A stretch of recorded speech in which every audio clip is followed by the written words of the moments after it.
It's nice to see so many people are registered for this session and are ready to hear about USFR capital assets. Today we are going to cover issues related to property control and management for your district's land, buildings, and related improvements and equipment.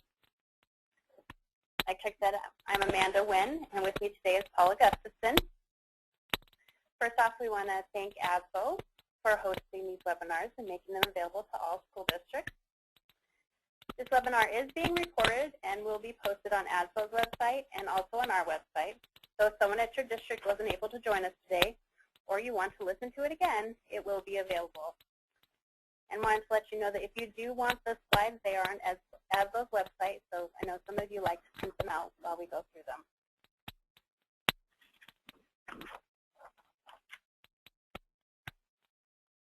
First, I want to go over some important property control basics.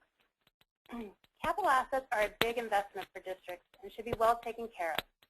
So there's a lot involved in managing those assets, and if you fall behind even for a little while, the work can really pile up, and the asset records can become a mess that no one wants to deal with. If you keep up with accounting for your assets on a regular basis, it can be much easier to verify that all of your assets are controlled and you have the full amount of assets reported on your financial statement.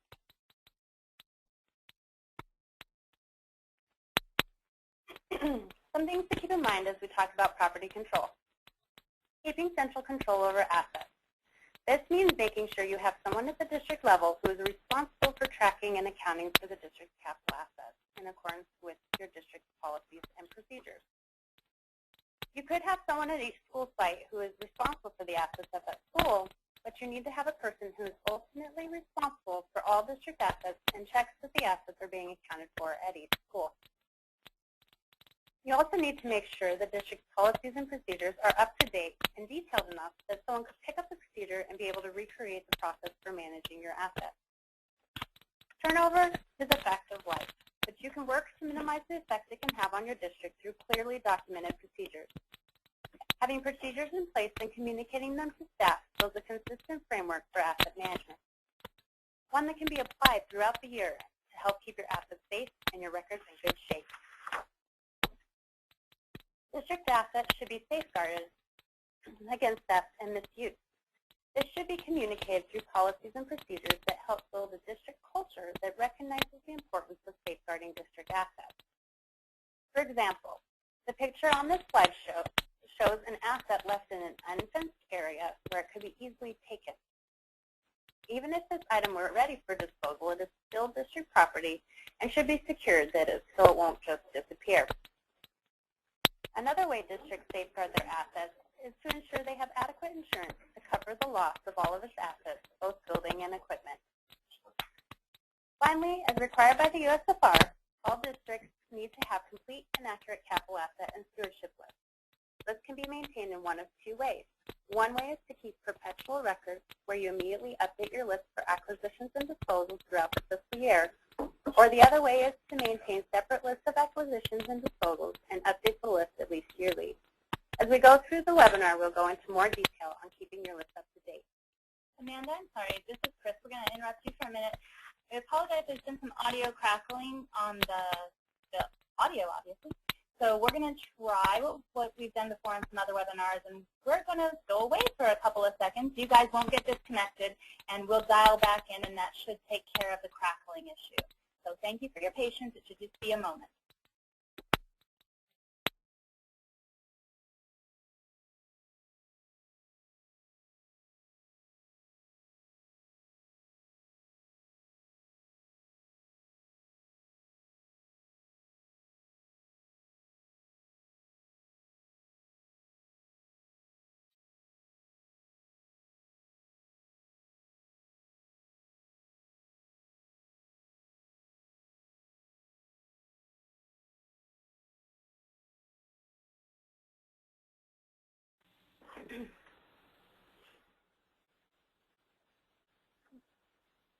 Okay, everybody, we're back. So Amanda's going to go ahead and start up again. Hopefully that took care of the crackling. We have someone listening out in another room, so we're going to monitor that as well. But thank you for your patience. Now that we have those basics in mind that I went over before the little interruption, I want to introduce you to our asset management life cycle. Managing and tracking district assets is an ongoing cycle that can be broken down into several processes. Let's take a walk through the asset management lifecycle briefly to see where we are going in today's webinar. First up is acquire. This is where we will talk about the different ways to acquire assets and the documentation that needs to be maintained. Next is how to value the assets once they have been acquired.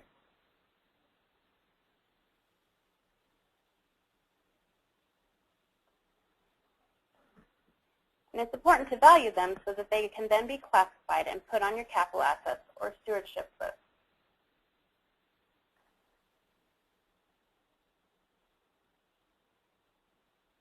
Then we will cover some methods and procedures to dispose of assets, including some recent changes in statute giving districts some new options.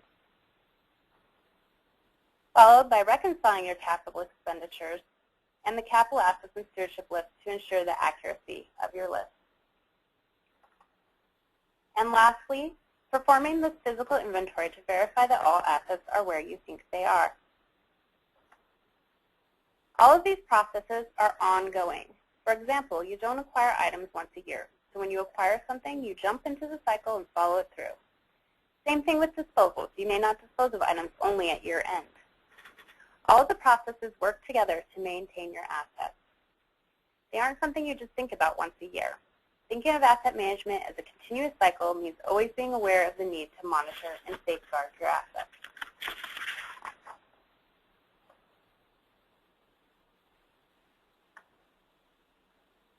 So starting out in the cycle, we look at acquiring assets. As you see on this slide, there are quite a few ways to acquire assets. In general, we see that districts do a good job of recording assets that come through the normal purchasing process. But when assets are acquired in other ways, it can be a little harder to make sure they get onto the right list and with all of the required information. Each of these ways to acquire assets is a little different, so I'll just touch on a few of them and the possible issues that you may have with the ones other than the regular purchase. Lease purchase. Sometimes people confuse a lease purchase with just renting or leasing an asset, so they don't think it belongs on the list. Or since the current year expenditure for a lease purchase is only a portion of the asset's cost, it can appear to fall below the capitalization threshold. Say the lease payment is $2,000, it might not get added to the list. Another issue we have seen with leases is they are added to the list as what appears to be separate assets each year and valued based on that annual payment. Or donation. Donations may not always be received like a normal purchase asset. What if a generous parent or local business decides to donate a copier or lawnmower to the school? That's wonderful, but if no one tells the property management personnel, how will it get tagged and added to the assets list for proper monitoring? Having a process in place to ensure items like donations get included on the list is key to making sure your capital assets and stewardship lists are complete. Districts can establish well-communicated policies that all schools need to notify the right person in the district office of donations received. This can be emphasized as not only being for property control, but also for acknowledging the donor and providing a donor receipt. Of course, each of the ways listed below purchase also presents some issues in valuation that I will go over in the next step of the asset management cycle. But for now, let's look at the documentation you need to maintain for assets when they are acquired on the next slide.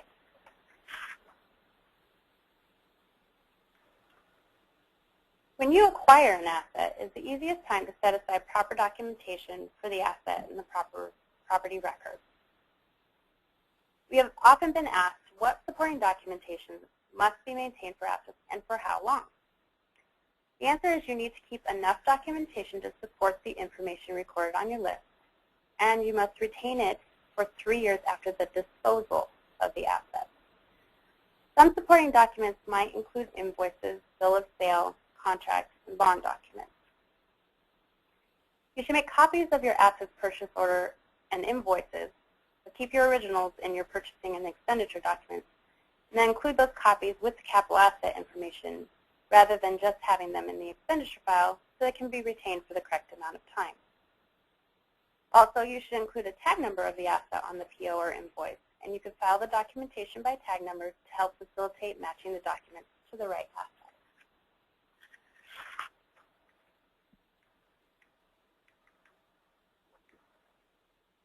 speaking of putting the tag number on the supporting documentation leads to the next thing to remember when you acquire an asset, tagging it. When a movable asset or equipment is acquired, it should be marked as district property, and any such asset over $1,000 must also be uniquely identified by a number so that it can be traced to asset records. This can also assist in asset identification if the asset is lost or stolen. It is a good idea to place the tags in a consistent spot or use the same type of identification numbers for similar equipment. For example, the picture of the printer shows the asset tag is in approximately the same place on the equipment to make it easy to find. It's also an easy place to see for inventory purposes. For vehicles, you may want to use the VIN number or license plate number for the identifying number on the list. While the VIN is a good number to use, it isn't the easiest thing to see in a vehicle, so you may want to also number your vehicles and use that number in the asset description on the list to make it easier to quickly identify the asset. If you do number your vehicles, like the picture on the right, place the number in a consistent location on each vehicle to make it easier to locate. Asset control tags should be pre-numbered, numerically controlled, and issued sequentially. Assets may also be marked with an identifying number using permanent ink or paint if affixing a tag to them is not feasible. To identify items such as musical instruments, the item can be engraved instead of tagged. Serial numbers can also be used as a unique identifier, but may present a problem in some asset management computer systems if it's too long to be used in the tag number field. Amanda, this is Chris. I had just one thing I thought of here. I've had a district before that went ahead and marked an asset with permanent marker because, well, it was actually a very, or at least a somewhat expensive rug, area rug that was in the district office on the floor. And they needed to mark it because it was an appropriate asset to mark, and the tag wasn't going to stay on. But unfortunately, they then also used that tag on a different asset because they didn't dispose of the tag that they used the number from. So what I've seen some districts do is take that tag and put it on a piece of paper to go, or even onto the supporting documentation for that asset, cost-wise, and then that way they're sure not to reuse that tag number, even though they're having to hand write on the tag number. Sounds like a great idea. So now that we have covered our acquiring of the assets, we're on to the next process in the asset management cycle, value. In reviewing documentation as school districts, we have come across assets included on the capital assets list that don't have their total cost. The important thing to remember when valuing assets is that it needs to be the fair market value at the time the asset is acquired. The value would include all charges, fees, and other costs associated with preparing the asset for its intended use. For equipment, such as a large food service movable refrigerator, the total cost of the fridge would most likely be the invoice cost plus freighter delivery and installation plus sales tax. All of these costs together make up the total cost to be recorded on the capital assets list. If you acquired more than one asset at the time the refrigerator is purchased, the invoice total would be for all assets, and you might be tempted to simply take the item cost for that item off the invoice and miss adding the other costs shown lower on the invoice, such as sales tax and shipping. The tax, shipping, and other costs should be allocated to each of the items purchased.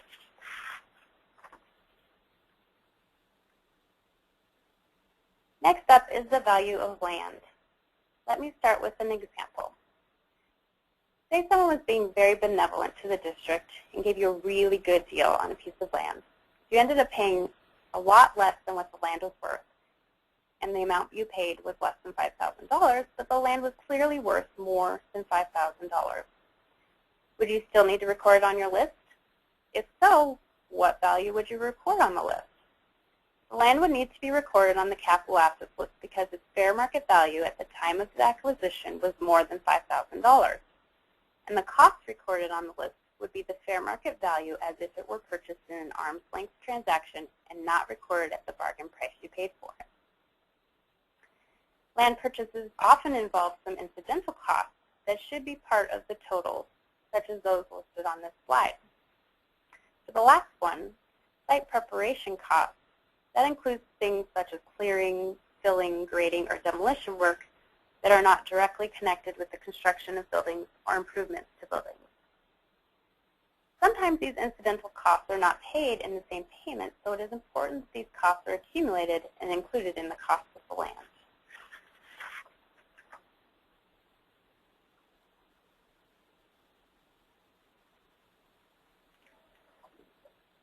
For purchases of buildings, the costs recorded on the list should include the contract purchase price plus any expenditures to put the building into serviceable condition and any fees, permits, or licenses as shown on this slide. Be sure that you keep track of all the costs since they may not all be paid at the same time so that your building value on the list is complete. After the initial acquisition of a building, building improvements may include permanent fixtures such as heating and cooling equipment, plumbing, lighting fixtures, tearing out or building walls and partitions, and adding windows, doors, and rooms. Expenditures for repair and maintenance that do not significantly extend the useful life of the building should not be included as building improvements. If land and building are purchased together, the cost should be allocated to each item based on each item's fair market value at the time of acquisition. This could be determined through your appraisal.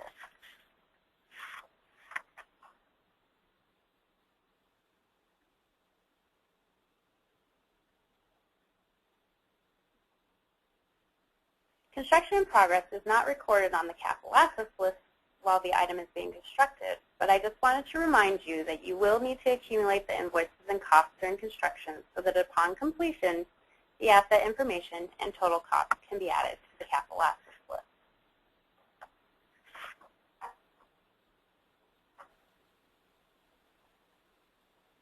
As I mentioned when I talked about the different ways to acquire assets, valuing assets acquired through the means listed on this slide takes some added thought.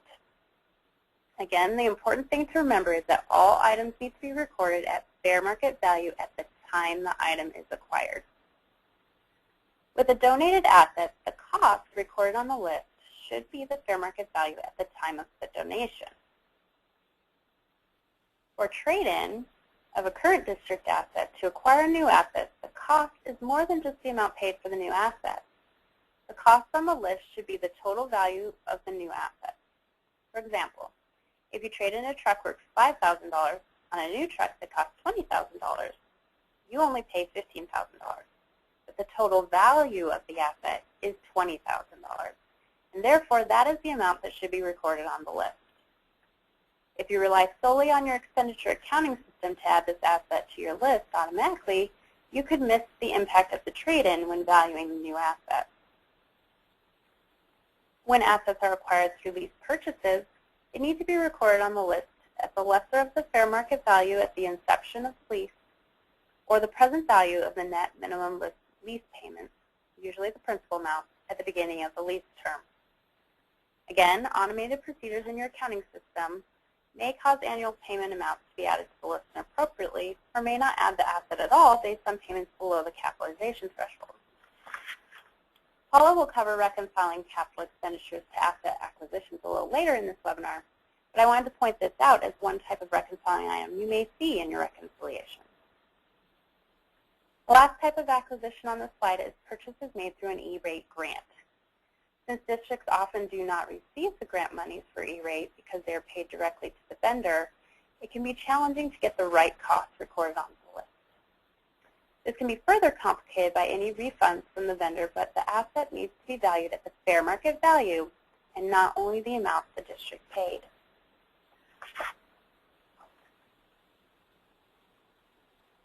One final note on valuing assets. It is easy to value your assets if you have the invoice, but what do you do if you don't have any supporting cost documentation? What do you use to value the assets? Often this applies to older assets where the documentation has been misplaced and you need support for the information on your list. But it can apply to more recent acquisitions, especially if they were not added to the list right away. In those situations where you don't have cost documentation available for an asset, the documents and methods on this slide could be used to determine the estimated historical cost to be recorded on the list. Sometimes districts ask if they can use their valuation for insurance purposes as the costs on the list, and the answer is no. as that is likely to be at replacement value or current fair market value rather than at historical cost. Let's consider how you can determine historical cost if you have a bus that you purchased in 1994 and the documentation cannot be found. One way to find a value would be to look through the governing board minutes for the approval to purchase the bus. It probably gave the cost. Another way is to see if you can find a vendor price list from that year and match up the specifications as close as possible. As a last resort, an independent appraisal could be used, but it needs to be an appraisal of the estimated historical cost and not the current fair market value. We're calling this a last resort because there is an expense involved in getting an appraisal.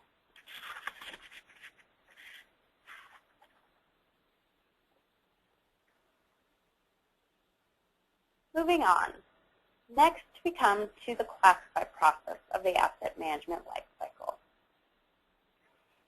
Now you have the asset and you know its value, but where should it be on your capital assets or stewardship list?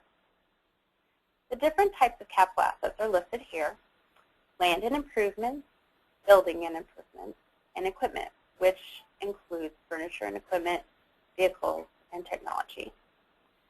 Let's take a look at how these fit into the asset list on the next slide.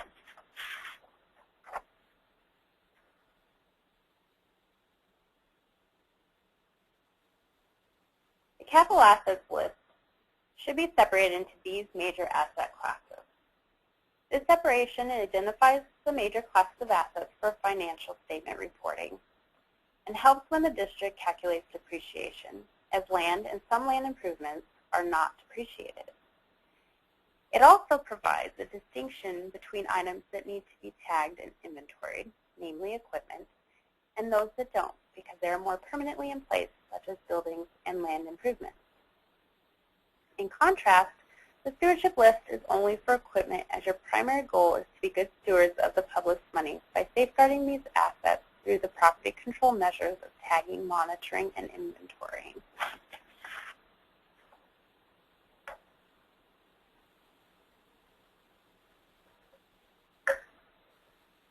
So as equipment is included in both the capital assets and stewardship lists, when you acquire a piece of equipment, the last decision to make is which list the equipment item belongs on.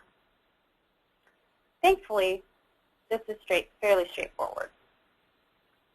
First off, by USFR standards, a capital asset is any asset costing more than $5,000, whether it is equipment or a building or land improvement.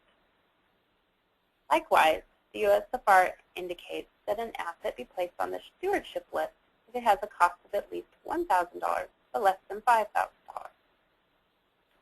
However, district governing boards can establish lower thresholds for determining which capital assets and stewardship items need to be included on the corresponding list. These thresholds should be included in the district's policies, and as long as they are lower than USFR policies, the governing board policies should be followed. If a governing board established higher thresholds than the USFR thresholds would still apply. For items below the stewardship threshold, it is a good practice to consider maintaining a non-stewardship list of lower cost items that are highly susceptible to theft, such as computers, projectors, and cameras. We have seen many districts choose to do this as these types of technology-related assets have gone down in price and therefore don't get onto your stewardship or capital list, but are still a significant investment for districts.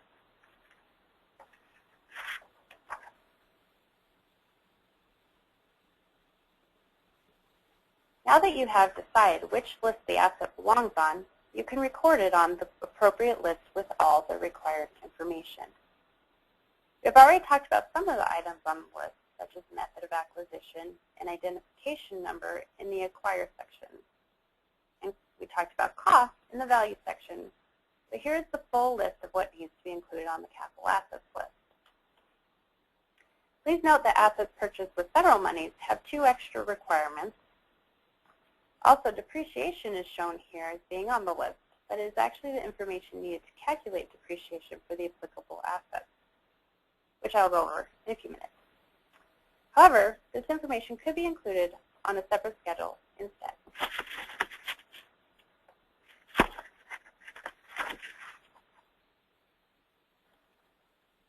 Based on their lower dollar values to the district and the different focus of the stewardship list, items on that list only require the information shown here. You may want to include the cost of the item for your own reference and to allow you to total the list for comparison and reconciliation from year to year. But cost is not required on this list, as items on this list are not included in financial statement asset valuation.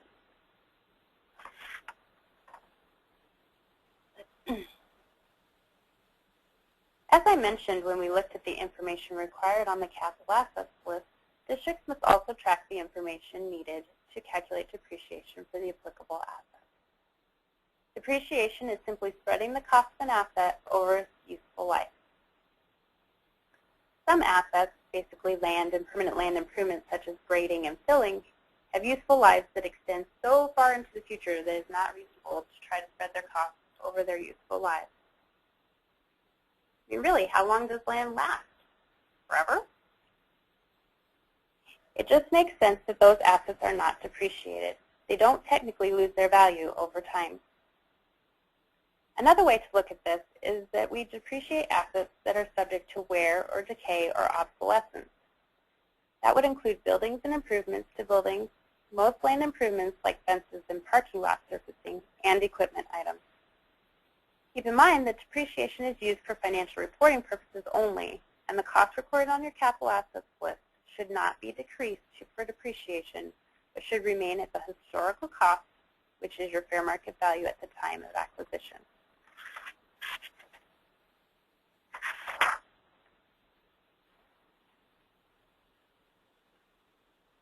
Finally, once it has been determined that the asset is required to be depreciated, information on this slide should be determined and documented so that depreciation can be calculated. Some of this information comes off the supporting documentation, but some must be determined. For example, when determining the estimated useful life, district management should use their previous experiences with the same type of assets and consider the plans for the use of the asset, as well as the current condition of the asset, the construction type of the asset, and the maintenance policy for that asset to determine the most appropriate depreciation time frame.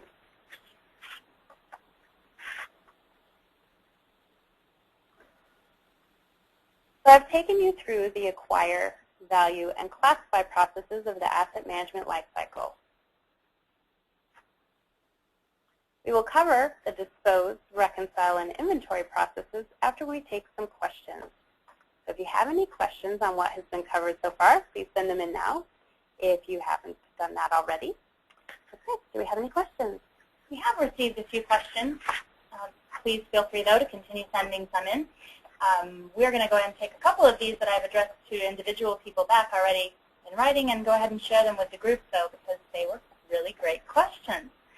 So one question came in when you were talking about donations, Amanda, that isn't necessarily a capital asset question so much as it is sort of a what can the district do in regards to controlling the ability, what do they have to take every donation?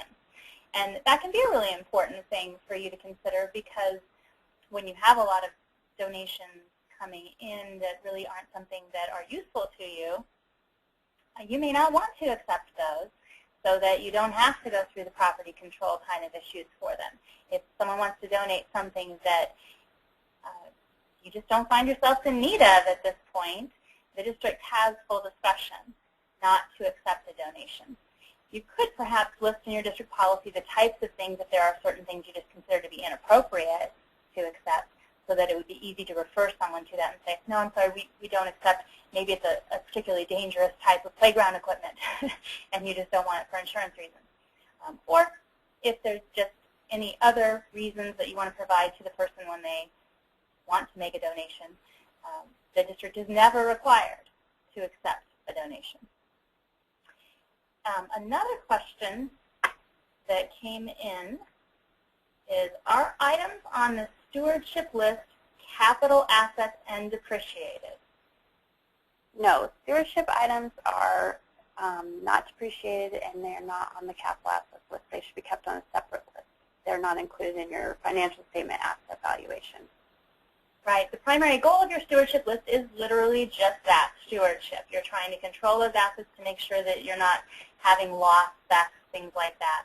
So they don't require depreciation. They just require monitoring to keep them around.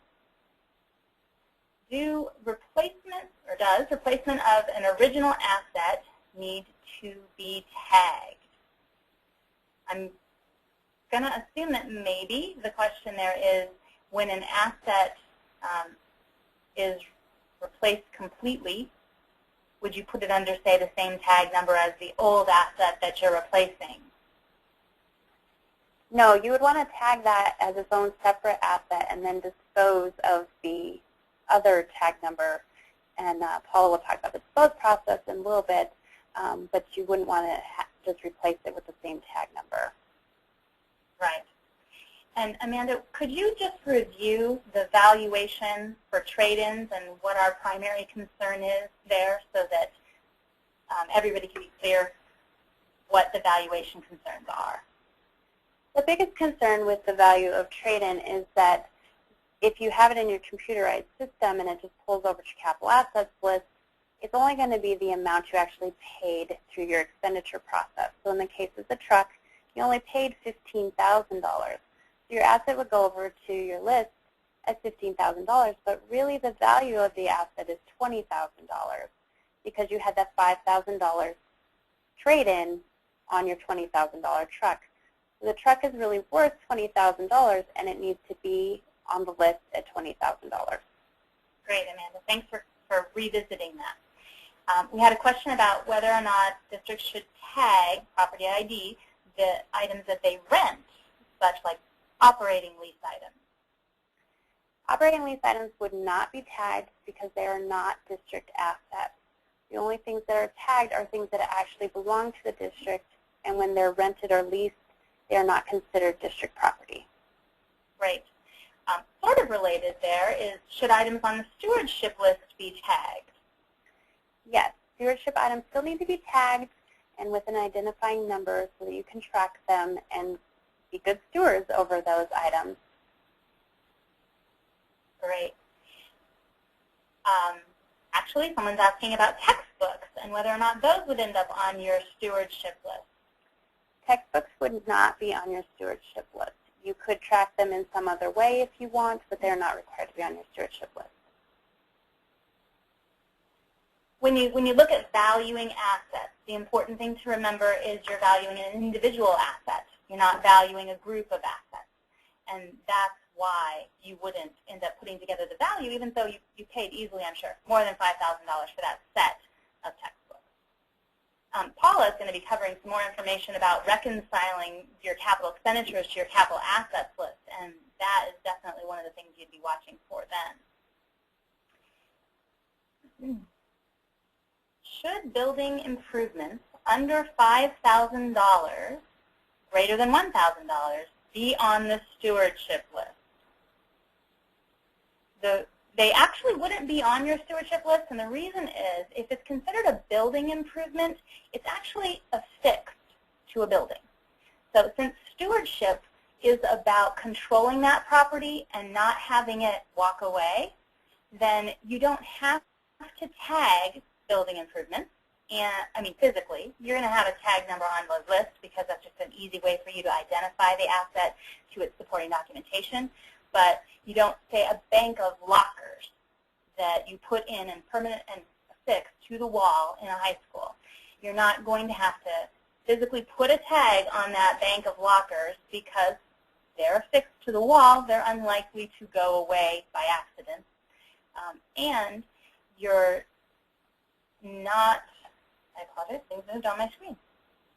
You're not going to put them on the stewardship list if they're between $1,000 and $5,000 because, again, stewardship is about just controlling that property and keeping it around, not about asset valuation. So building improvements over $5,000, get on your capital asset list to help get your assets valued correctly. Between $1,000 and $5,000, a building improvement does not get added to the stewardship list. Only equipment on the stewardship list.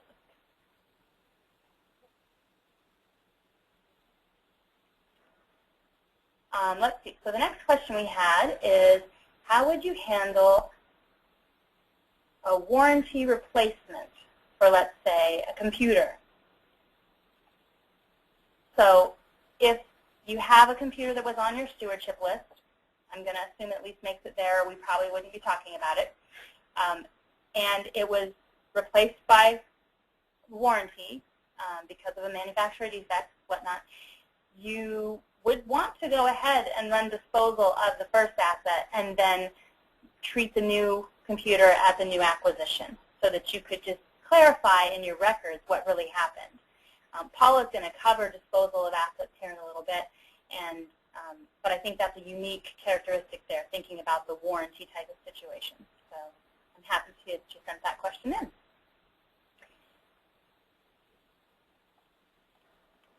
Let's see.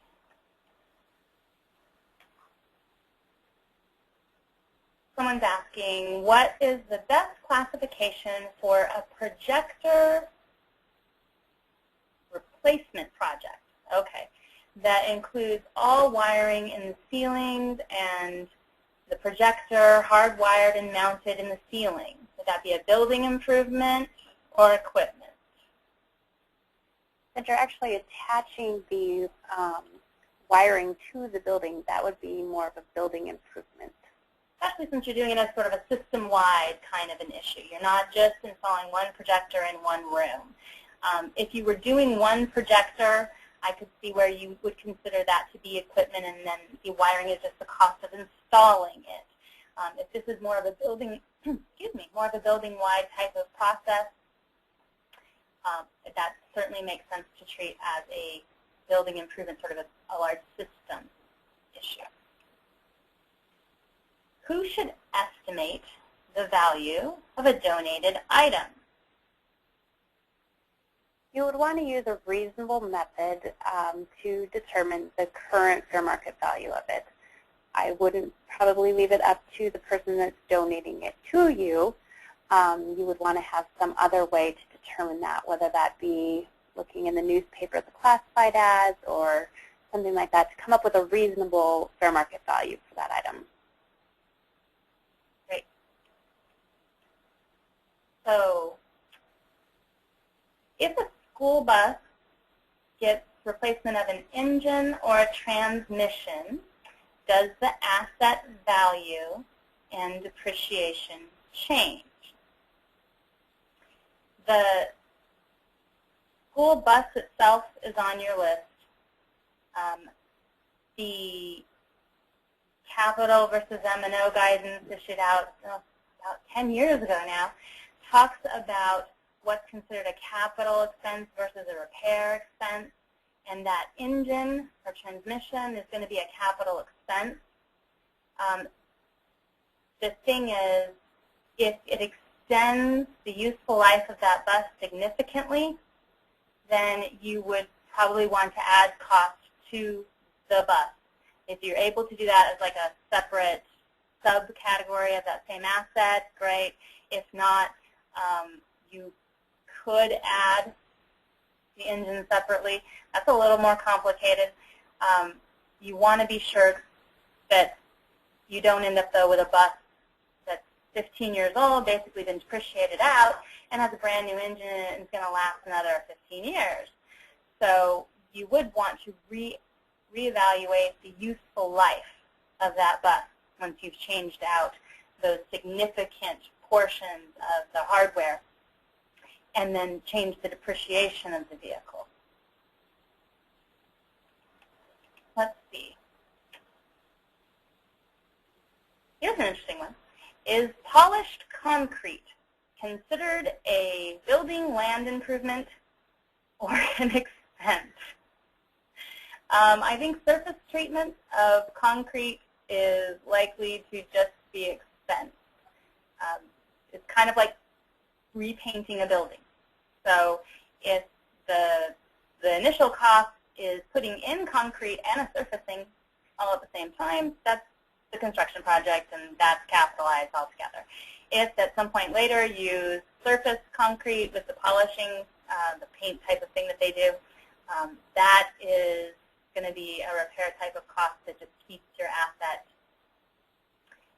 maybe lasting a little longer for you. You might think about reassessing its useful life when you're looking at depreciation at that point. Let's see. Someone's asking about they're ordering Kindles, those wonderful little electronic readers, and they're valued at about $150. So how would you classify this as technology? I'm going to assume that's a question about the list, since we've covered a lot of basic coding, chart of accounts-wise, in the previous chart of accounts webinars. So if that actually is more of a coding question, feel free to follow up with us after the webinar back at the office. You can send us in an email. We'll have our email address on the last slide, or give us a call. But from a capital asset standpoint, Amanda, those Kindles are kind of like the textbooks we were talking about a minute ago. Yeah, they're not individually worth enough to get onto a list, but these might be a case where you do want to keep track of them on a separate list, but it would not be on your actual capital asset or stewardship list. Great.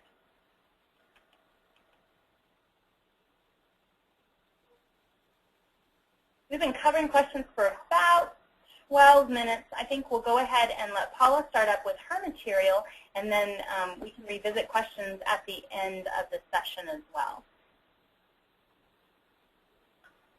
Okay, thanks, Chris. Now we will discuss the next step in the asset management lifecycle, which is the process to dispose of assets. Think of disposals like the retirement process. First, you have to document that you intend to retire. So likewise, in the asset lifecycle process, you have to document that you are going to dispose of an asset. Next, as an employee, you will fill out all of the paperwork to complete your retirement. And in the asset lifecycle, you would complete the documentation and submit it for approval. Finally, as an employee, you would retire and you are removed from the district's payroll system, just like an asset would be removed from the capital assets list. Disposing of an asset becomes necessary when it's no longer functioning or used by the district. Because disposing of an asset doesn't happen as often as buying new assets, it's important for districts to have processes in place to handle disposals. Some things districts need to determine prior to disposing of an asset is the current fair market value of the asset. This determination is important to ensure the district is receiving a reasonable price in return for the asset. Several methods to dispose of assets are available to districts. Some of the more common methods are by public auction or by posted prices. For this method, think of a garage sale, but using fair market value instead of garage sale bargain prices. Another method is by trade-in. Next could be by donation. Some other disposal methods we have seen used are to cannibalize an asset. Well, what does that mean? It means removing all of the useful parts of an asset and selling the remaining parts as scrap or recycle. An example of this method might be taking two unusable computers and combining them to make one usable computer and disposing of the extra parts and removing one of the two computers from the list. Another option is to sell the asset as scrap or as recycled material if it has no other value. The final method of disposal listed on the slide is to use if an asset appears to be missing completely. Reasonable effort should be made to locate it. However, if it can't be located, a missing asset adjustment should be made using a disposal request form. Districts should document the efforts to locate the asset and that district management has approved the asset's removal. The last step in the disposal process is to remove missing assets from the list or include them on a separate asset disposal list, depending on the district's policy. This type of adjustment should only be made after exhausting all reasonable methods to locate an asset.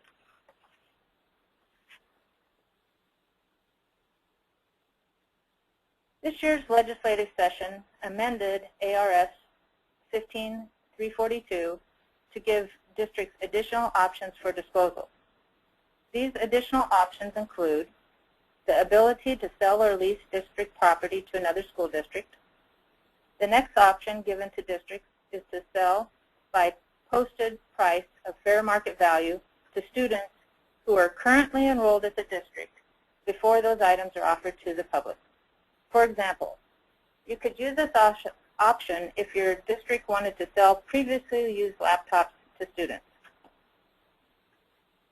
Paula, since we're so close to the topic itself right now, could you just elaborate a little on cannibalization as one of the disposal methods? This method, if you have like several, for example, pickup trucks, and one of them is on its last leg, you could and the other pickup truck is the same, and the parts could be interchangeable. You know, before you junk that pickup that isn't working as well, it would be a good idea to take parts off of the other one that you might need and save them for the other vehicle. Or same thing with a computer. If there's one that has a DVD player that is still functioning, but you have those go bad frequently, and you have several of the same type of computers, you could take that DVD portion of the computer out and save it for a computer that might go bad later, or one that you have that's bad, so that you don't have to buy new parts if you have parts that are still functioning for similar type assets. We've seen some districts that have been very ingenious about how they look at the things before they dispose them and say, hey, wait a minute, there's a couple parts here that we could really use to fix up one of these, and maybe only have to get rid of a couple, and we could keep this one, and then we've saved ourselves some money. That's what cannibalization is. Thanks, Paula. The final option that districts were given in this legislative session was, well, previously districts could only donate surplus or outdated learning materials to nonprofit community organizations if the cost of selling the materials was anticipated to exceed the fair market value. The updated legislation also gives districts the ability to donate educational equipment and furnishings to nonprofit community organizations.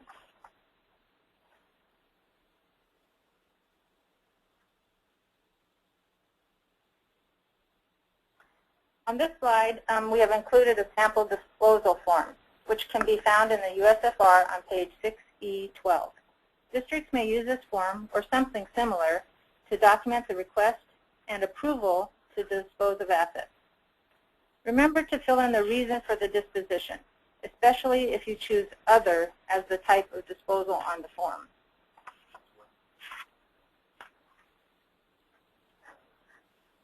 When disposing of assets, please keep in mind that assets purchased with federal or E-rate funds have specific disposal requirements.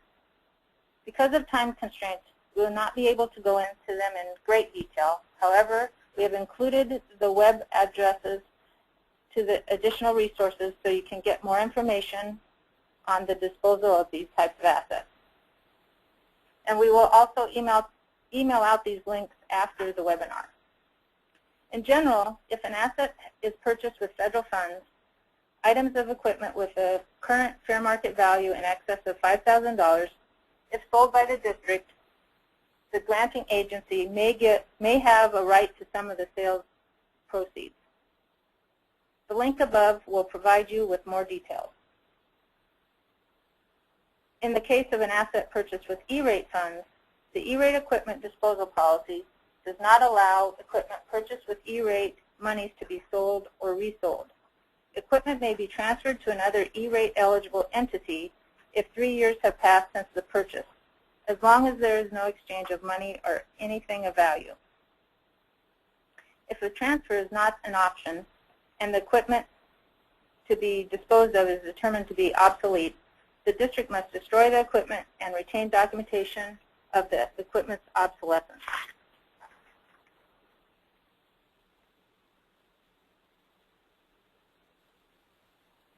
Now we'll move on to the reconcile phase of the asset lifecycle.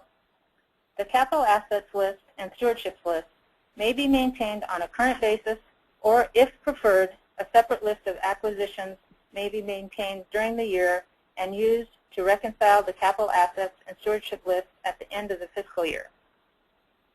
As a best practice, reconciliation for acquisitions could be done throughout the year as assets are acquired, which could also help make the reconciliation process more manageable. As your district's computer accounting software may be able to generate reports to assist you with the reconciliation. These types of computer-generated reports can help you make any needed comparisons and identify any misclassified items. But if your computer software doesn't have this capability, there are example forms in the USFR on page 6E, 13, and 14. In addition, the previous year's fiscal year's June 30 capital assets list and stewardship list should be reconciled to the current year's June 30 list. On the next two slides, I will explain these two reconciliation processes in more user-friendly terms. The first goal of reconciling capital expenditures to capital acquisitions is to ensure that all expenditures from the capital asset or capital asset items from the accounting records have been accounted for on the capital assets or stewardship list, and that any expenditures for the account for capital type items, such as textbooks, as mentioned before, have not been included on the capital assets list or stewardship list. The expenditure reconciliation process enables you to make corrections to your list so that both capital assets and stewardship lists are as current as possible prior to performing a physical inventory. The second goal of reconciling the previous year's list to the current year's list is to ensure that all changes or updates that happened during the current year have been accounted for by adding or removing the items from the list. If there are any variances after completing the previous year to current year reconciliation, you would want to review any supporting documentation to determine and resolve the variances. This review is designed to find the simple mistakes that can be made when entering records into a computer system. Something could be accidentally deleted from the list, or something could be accidentally added twice. For the capital assets list, this can be as easy as taking the total cost of the fiscal year 2010 list and say, for example, the land and improvements category, and comparing it to the total cost of the fiscal year 2011 list for the same asset category. Then, by checking to see if any of the variances in the amounts are part of the current year acquisitions or disposals.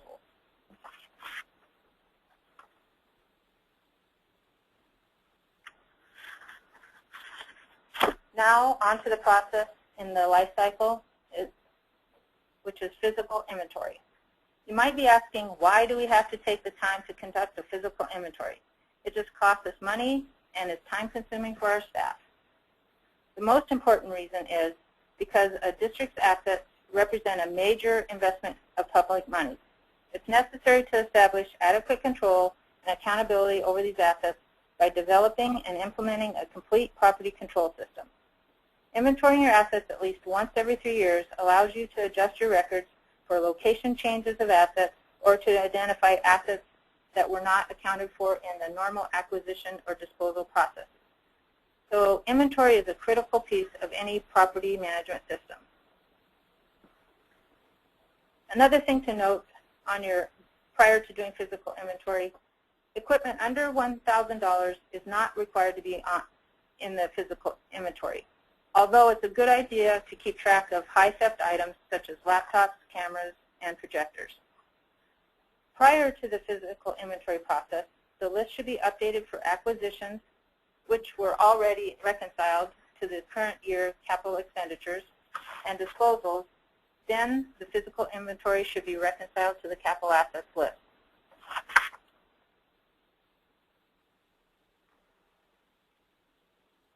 There are 4 important parts of conducting a successful physical inventory. We will cover each of these parts in more detail on the coming slides. They are, first, the planning the inventory process. Second, preparing for the inventory.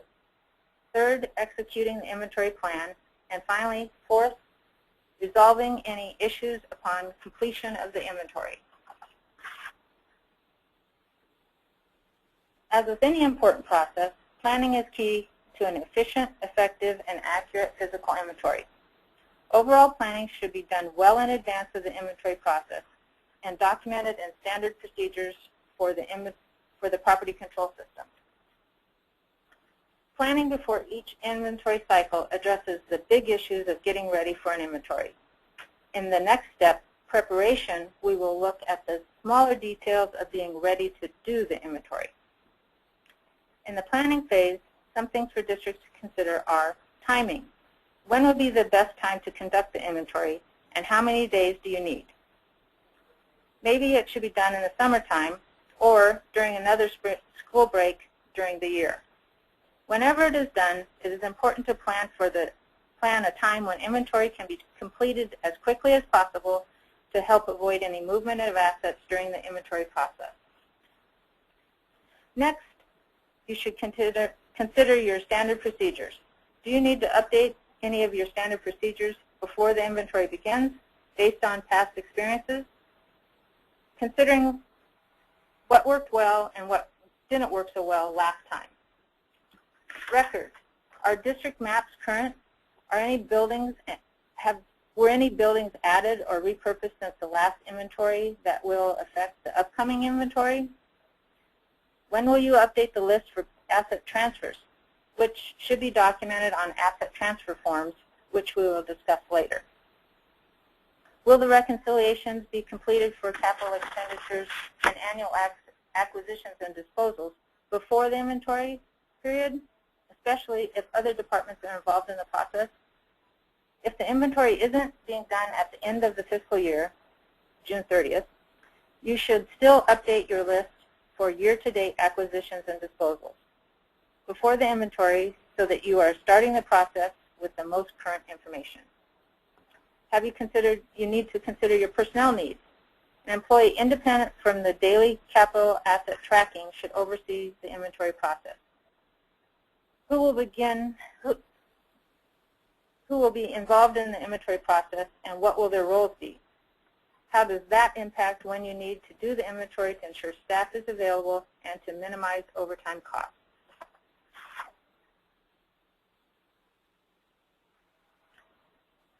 After the planning phase, and as you get closer to the actual inventory date, there are several things you can do to adequately prepare everyone involved.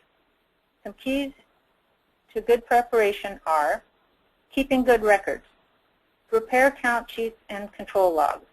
Use the most up-to-date list of items to be inventoried and provide pre-numbered inventory count sheets.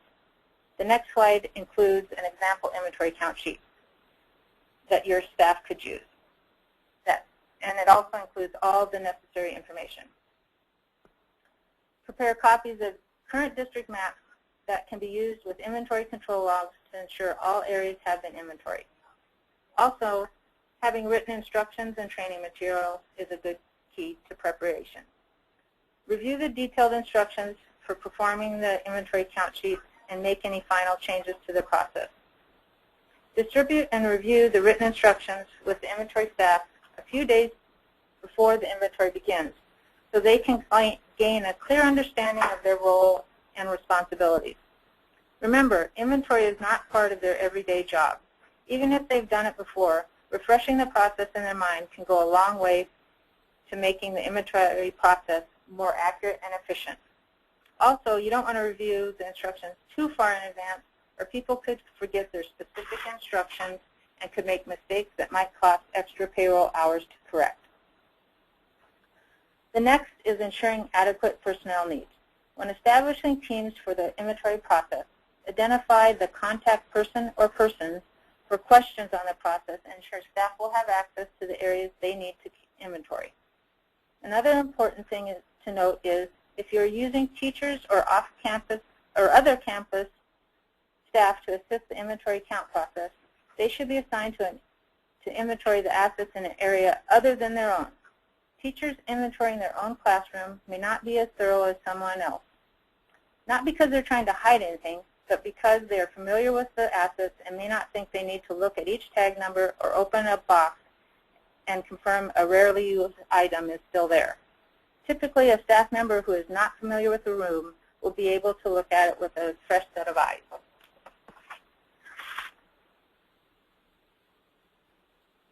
As previously mentioned, districts can use a printed list of items to be inventoried in each area for verification, or pre-numbered inventory count sheets may be used, such as this example.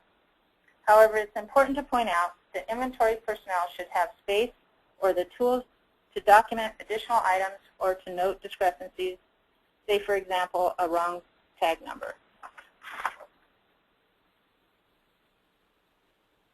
Now that you have planned and prepared for the inventory, it's time to do the inventory. The successful execution of physical inventory depends on attention to detail throughout the process. Timing is key. In executing an inventory, it's important to abide by the timeline set for the inventory process and not to let it drag on for days. The longer the inventory takes, the more likely it is that assets could be moved from one location to another and risk being counted twice or not at all. If you plan for enough staff during the planning stage and you train them during the preparation phase, you should still be able to stick to your timeline and get the inventory done in a reasonable amount of time. Controlling pre-numbered count sheets is a key detail in the execution process. This can be accomplished by logging out and logging back in pre-numbered inventory count sheets, using an inventory flowchart or map and a control log or a similar tool to ensure all locations have been assigned, counted for, and turned in to the supervisor. Without these controls in place, you could end up doing a great deal of work, making piles of paper, and not being sure that you have everything you need when the work is done. Last, but far from the least important, is to review and verify. Upon staff completion of inventory in an area, the employees overseeing the process should review the inventory count sheet. Different staff should perform recounts on an area where problems are apparent from the count sheet, and also on a test basis even when there are no apparent problems. This helps to ensure the accuracy of the inventory results.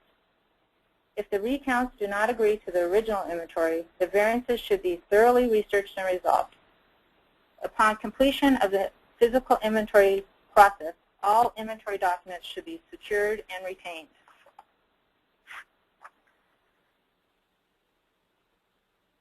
The final step of the inventory process is to compare the inventory results to the capital assets and stewardship list and resolve all differences. If the inventory identifies assets that cannot be located, the efforts to find the assets should be documented. The disposal authorization process should be completed, and the assets should be removed from the list. If the inventory identifies assets that were not on the applicable list, the assets should be added to the appropriate list, and supporting documentation should be sought to fill in the required information for the list, such as cost and method of acquisition. Such assets may also need to be tagged if they weren't tagged already.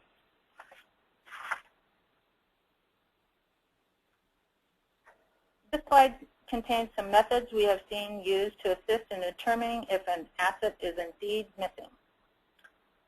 The re-review of the list of disposals for the current year, re-review of asset transfer forms that may have been prepared.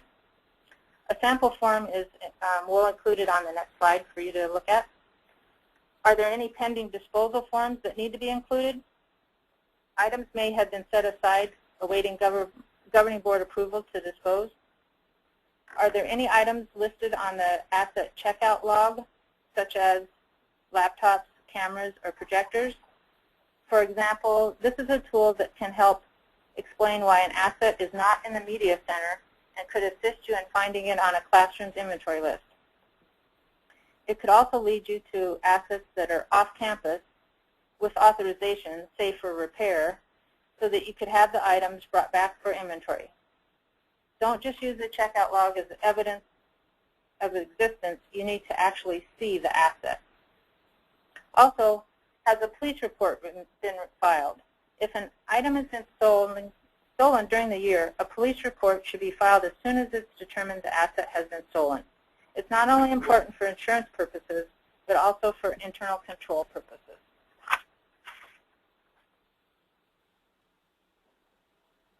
The next slide shows a sample transfer form that districts could develop to track the transfer of assets from one location or room to another. All staff members should be instructed on why it's important to complete one of these forms before moving assets. This form is based on USFR page 6E12. If transfer forms are not used for asset transfers, it could greatly increase the amount of time spent resolving differences noted in the inventory.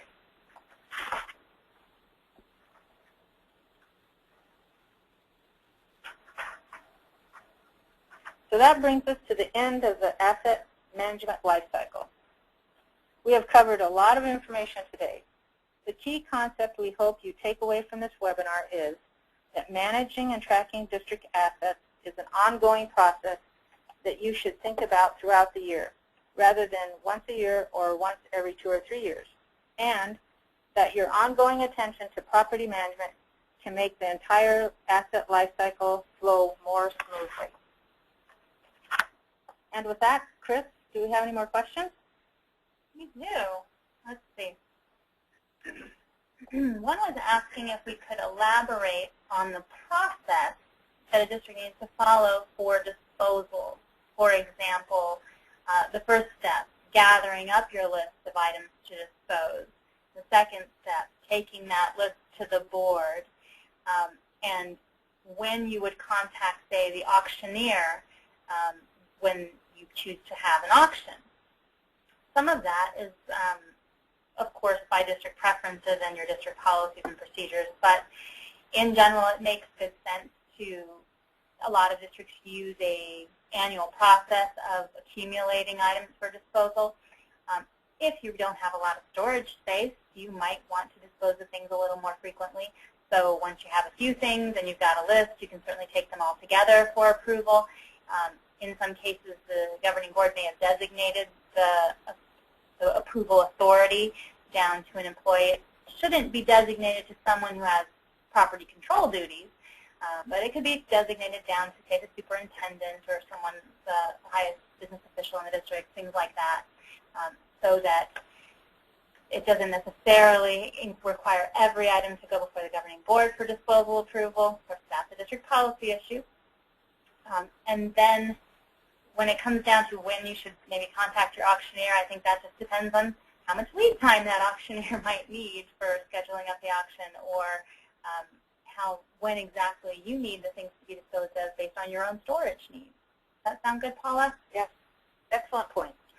Great. Let's see, we have one of the questions is kind of related to the earlier valuation issue, Amanda, related to something I've seen in my own kids' schools, a cart full of laptops, kind of a mobile computer lab. So in this example, the price of each laptop was really only around $400, but as the cart contains 30 laptops, and they're asking whether that would be considered an asset on the stewardship list, because of course those individual assets are less than $1,000. Since they are under $1,000 each, you could track them separately, like we talked about, having separate ways to keep track of those, which you probably would with laptops. But it wouldn't matter what the total cost of the cart is, that each individual laptop is not over $1,000 that would need to be accounted for on the stewardship list.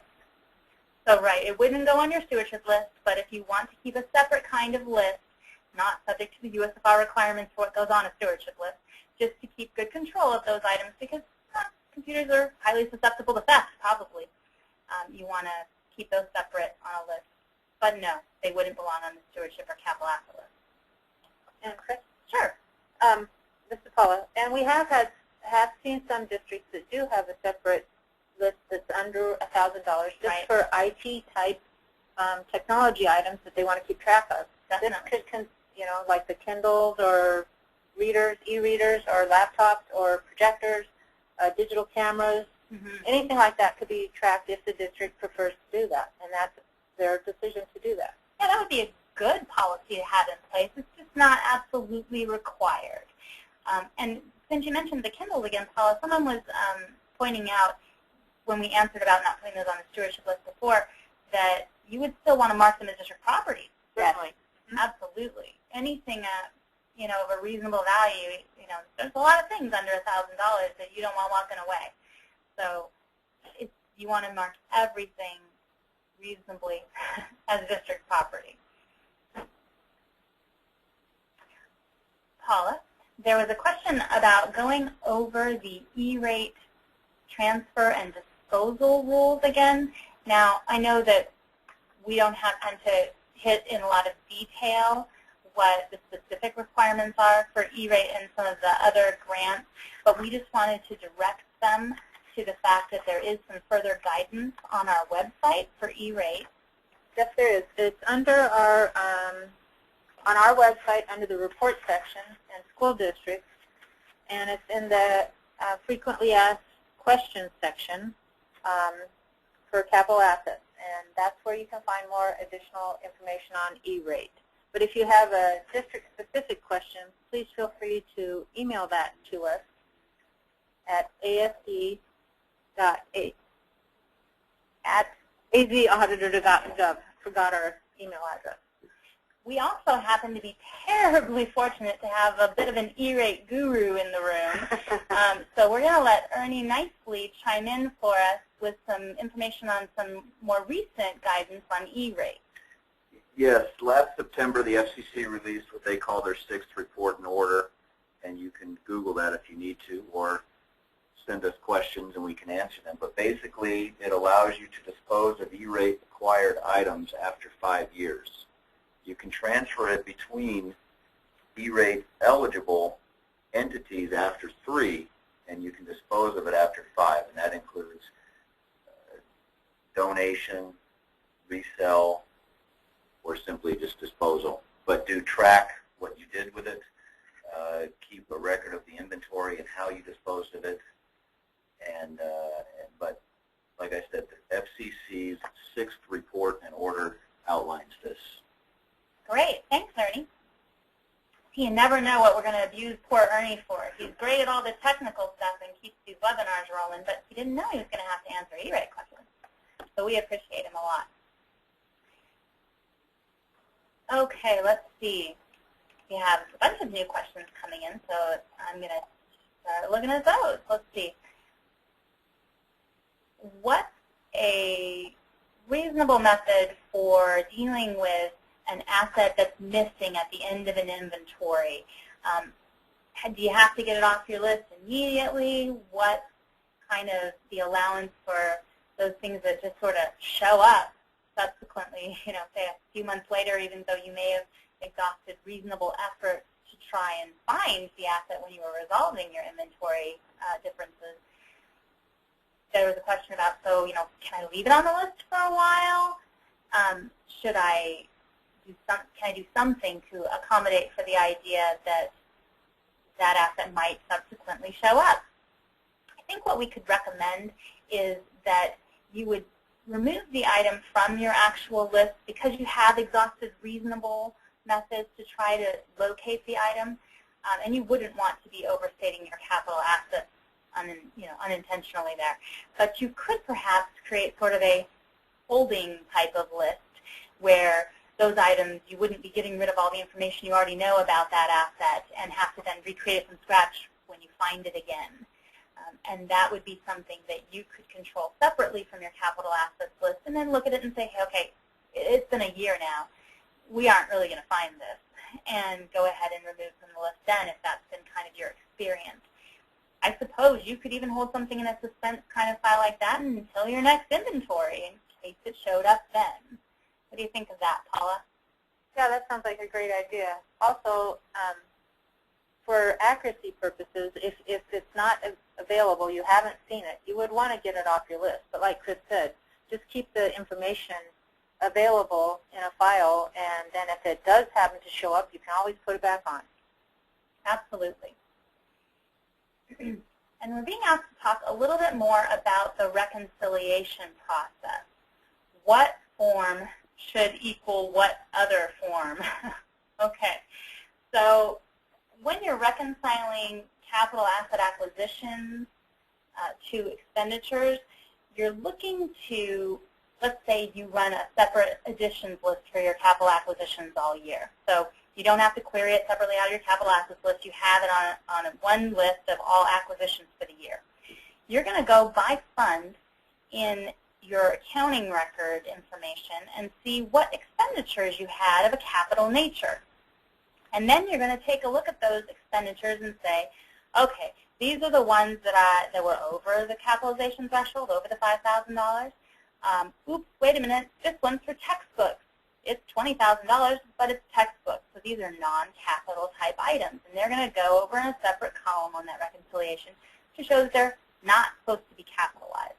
When you get to the end of looking at all your fund expenditures and totaling up what you did put in the column for, okay, yeah, these look like capital asset acquisitions, you should be able to take that total dollar amount and compare it to the total dollar amount of your acquisitions list. And if those match up, hooray, you don't have anything to look for or resolve. But if you end up with something more on your accounting records than you have in your acquisitions list, it's time to start looking for, oops, okay, which one of these expenditures didn't make it to my list? Or did it make it to my list with the right value? Anything like that could be possible. Or did it make it twice? Might make it there twice. So if you had the lease issue, I think Amanda mentioned earlier on valuation that maybe a lease got valued at only the 1-year payment amount. If that was on your acquisitions list as only the 1-year payment amount, sorry, other way, if you got it on your acquisitions list as the full amount that you should have it, you're going to see a reconciling difference when you look at your current year expenditures because you only have 1 year's worth of the expense. So that's a good reconciling difference. That's one where you look and say, right, that's something I expected to see, and that's good. So when you talk about items equaling, well, in that case, it shouldn't exactly equal, but you should have a reason behind any of those reconciling differences that explains why they don't equal. If you have follow-up questions on those, we'd be happy to take them in the office as well. So, but hopefully that helps.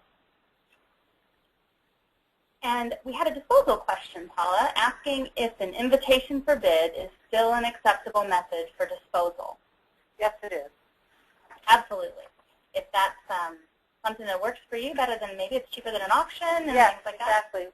And that's the thing to look at. What is reasonable for your district and what is the least costly? Sure. There were several questions about the type of documentation you need when you want to donate an asset. And we have that disposal form in the USFR. There are several different categories up at the top. So Paula, you want to go into that a little? Yeah, on the disposal form there is a category of other, and that's where you would want to mark donation and then include the assets that you wanted to donate to another to a nonprofit organization, for example. That's where you would include that information. Right. One of the questions then was about approval of donations and things, and that's once again going to be a district policy deciding whether the governing board wants to be approving all donations or whether they can delegate that authority to an appropriate official, again, not a property control official. And then what kind of documentation you might want from the organization that you donated it to. If it's another school district or that nonprofit organization. I think nonprofit organizations are really on the ball about sending you some type of record of that donation. They're so used to doing that for everybody for tax purposes. But if you donate to another school district, I'm not trying to say school districts are not on the ball about giving donors receipts. I'm sure you do. But it's just not as normal in your process to think about, oh, yeah, that school district, they don't pay taxes. They don't really need a record for the donation. It's a good idea to go ahead and get a record from that district that's receiving it, acknowledging the donation. Just one more piece of documentation that proves what you did with that asset upon disposal. So There was a question about disposal asking if an auction process needs to be done first before you can scrap or recycle an item. No, it doesn't. If there's a determination that that item is of no value and of no use to the district anymore, and you've looked at other options for getting rid of it, the written determination to scrap or recycle it would be enough. Right. We're not looking for you to incur these extra costs in order to get rid of these assets. If they literally have almost no fair market value, or if they just have scrap type of value and there's not a lot there. If you're going to get rid of an extensive amount of scrap to the point that it might be advantageous to do the bid type of issue so that individual scrap vendors can get the chance to participate and compete for your business on that, you'd want to do that. But in the normal everyday kind of situation I think is being asked about here, absolutely, there is no need to do an auction first. If you make a good determination of the fair market value being so minimal that the auction will cost you more. Or even staff payroll costs would cost you more. That's very possible.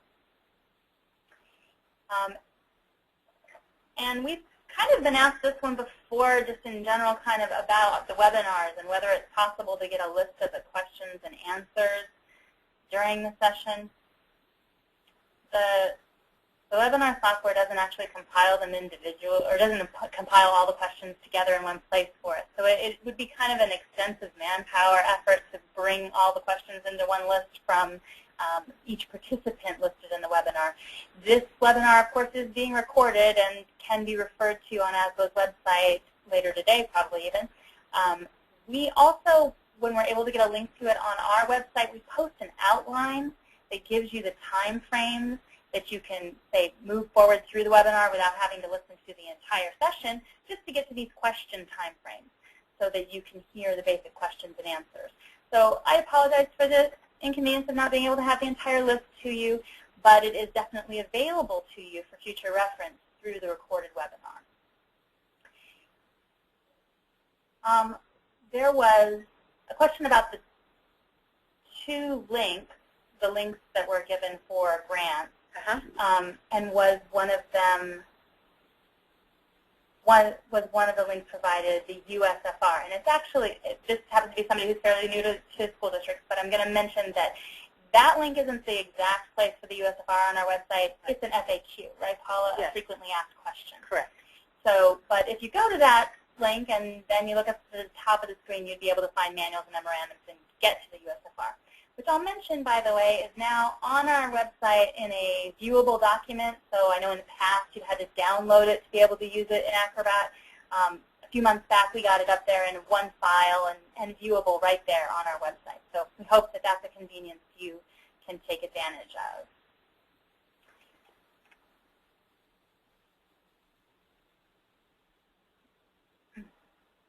There was another question about disposal form.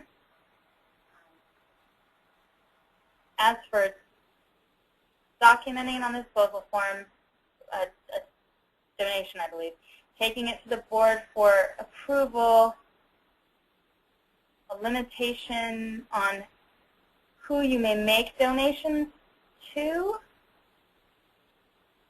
There would be, all of these things would be things you want to have addressed in your district's policies. So if there was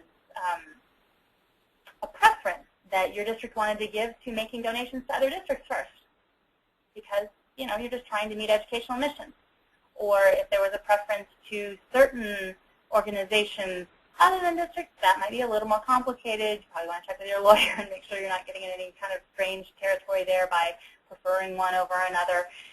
But fundamentally, the decisions for donate and the process you go through to determine what can be donated and to whom is going to be district policy. You're going to want to have that well described for guidance and then ultimately well documented on the disposal form. Here's a good inventory question. Does the entire district need to be inventoried at least once every 3 years, or can you divide the sites over a 3-year rotation. Okay. The inventory requirement is for once every 3 years. You could theoretically accomplish that through partial inventories in multiple years. Your major concern is asset mobility. So if you experience much asset mobility between the campuses, I would recommend against this. But some districts have campuses that are fairly far apart and that don't really end up with assets moving from place to place very frequently. I guess I could see this as a possibility for them, especially to address manpower type of issues. But it is really important to think about making your inventory in as small amount of time as possible in order to avoid those assets moving around. No matter how much we emphasize to employees the importance of using those asset transfer forms, not their day-to-day life, not what they think about. They think about, hey, so-and-so isn't here anymore, and that's a really great whatever. Let's get that into my classroom instead. Ooh, they've got a smart board. I didn't have a smart board. Let's get that over here instead. And the janitor goes and takes it and puts it up for them, and they got it. But that doesn't take care of the asset control issue. Again, we would highly recommend that you do the entire district all at one time. And we did get a question about the PowerPoint. It is posted already on ASBO's website. And like I said, the recorded webinar will be there as well afterwards.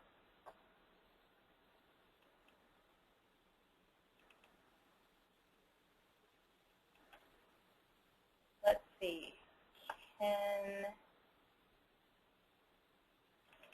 I'm sorry, we're getting some wonderful compliments about the webinar. We really appreciate those, but it takes me a second to sift past them to find actual questions. I really do appreciate your positive input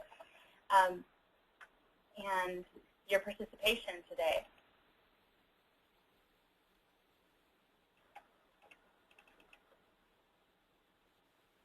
Someone would like to clarify, the person who oversees fixed assets for the district does the reports, etc., things that I think, monitors the list throughout the year, should not be involved in the actual taking of the physical inventory, right, Paula?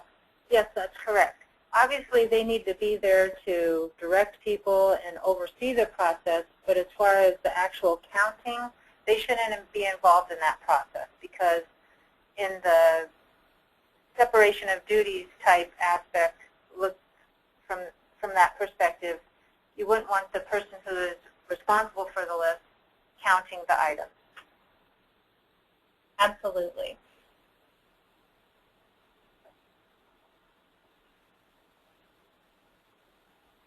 Okay, so we're reaching 10:30 now, and we've covered the majority of questions. If we didn't get to yours, we certainly will be in touch with you after the session. Like I said, we do get a list of the questions. They're just by user, and so we're able to go ahead and get back to anybody if we haven't responded specifically to your question.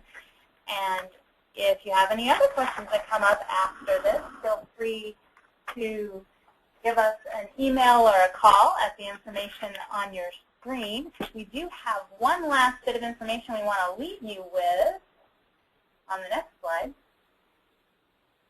Just kind of summarizing where you can get the different guidance that we referred to throughout the training today. Obviously in the USFR accounting procedures fixed asset section, as well as some information in memorandum number 196, which was for the implementation of GASB 34. We also have on here to remind you to check out your district policies and procedures, and to, of course, look at updating those if there's any changes that you need there. And then we did list again the items that are more specifically for disposals and where those can be found in the statutes and the procurement rules. Thank you very much for your participation today, and thanks again to ASBO for always being willing to host these webinars. We are very excited to work with them on providing the information to districts. Well, Chris, thank you very much. This is Chuck Essex from ASBO. want to thank Amanda, Paula, and Chris for all their hard work putting this together and getting all this great information out to schools. And it's really good to see the people who are actually doing the work in the districts being able to participate in the training. There were a couple of towns that were submitted that I didn't even know existed in Arizona. So it's a really good way of getting information out. I did neglect earlier to forget to thank Ernie Nicely Jr. from Nicely Consulting, who always does the technical work for us on this. And if you were in the room where we are and saw all the wires going across the table and all the laptops and everything, you realized that we wouldn't survive without him. So thank you all for participating. We will post the PowerPoint and the recording on our webinar or on our ARSBO website early this afternoon. So we'll be available a little bit later. Both will be available a little bit later in the day. But we do appreciate you and thank the Auditor General staff again for all their hard work in providing all this valuable information. Have a good what's left of the day.